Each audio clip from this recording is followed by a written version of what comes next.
Shadwell Rafferty, saloon keeper and occasional detective in St. Paul, Minnesota.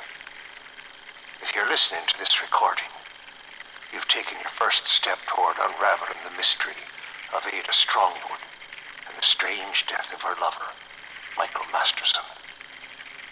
It is a dark and twisted path, and heaven only knows where it will lead. I've assembled the evidence, letters, telegrams, photographs, news clippings, trial transcripts, but so far have been unable to see a pattern, a hypothesis that can be reconciled with the facts as we know them. Listen, read, ponder, and perhaps you will be able to succeed where I have failed and untangle this web of deceit and cunning. Consider the contradictions. The prosecutor. Miss Strongwood, let me see if I have your story straight. You're convinced that the evil, scheming Michael Masterson has set in motion an intricate plan to murder you in cold blood because you want $10,000 from him to raise a child no one knows about except you? Yet even though you believe death awaits you, plucky girl that you are, you agree to meet him anyway. A loaded derringer in your coat pocket.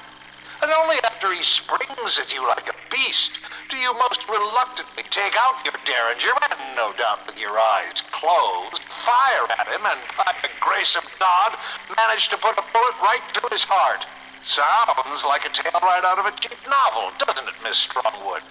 And it sounds that way because it is in fact all a work of fiction, isn't it? The victim. I hardly need add that Addie is a schemer of the lowest sort, and I rue the day I met her.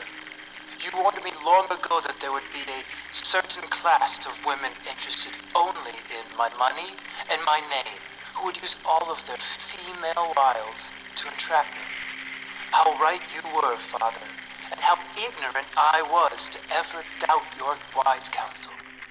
I hope you can forgive me, as I do not wish to see our family's good name sullied in any way. The mother. He was the jewel of my life. Michael was a good son, a beautiful son, a wonderful, generous-hearted young man. I do not know all of what happened between him and that girl, but I will believe to my last breath that he would never have assaulted her in the manner she has described. I also believe that she was with many men, for that is what Michael told me. And any one of them might have fathered a child, if there really was one. But of course, we don't know that, do we? We don't know how many lies she told to get what she wanted and further her murderous plans. And the defendant.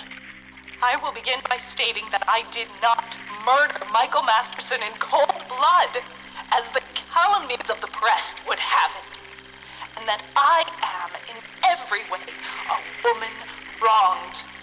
The truth is that I loved Michael more than the world will ever know. I gave him my heart, which is the greatest thing a woman has to give, and I gave it to him so completely that I will never be able to give it in that way again. Yet instead of love from Michael, I was met only with treachery on that fateful day in room 413 of the Wyndham block. If you wish to continue this investigation, there are a number of ways you can help. I even listed the services of Mr. Sherlock Holmes of London.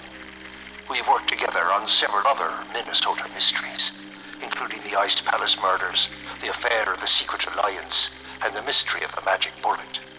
Holmes has much to share, but the costs of the investigation have been enormous.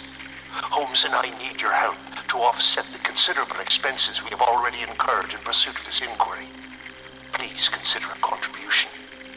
A woman's life may hang in the balance. The details may be found below.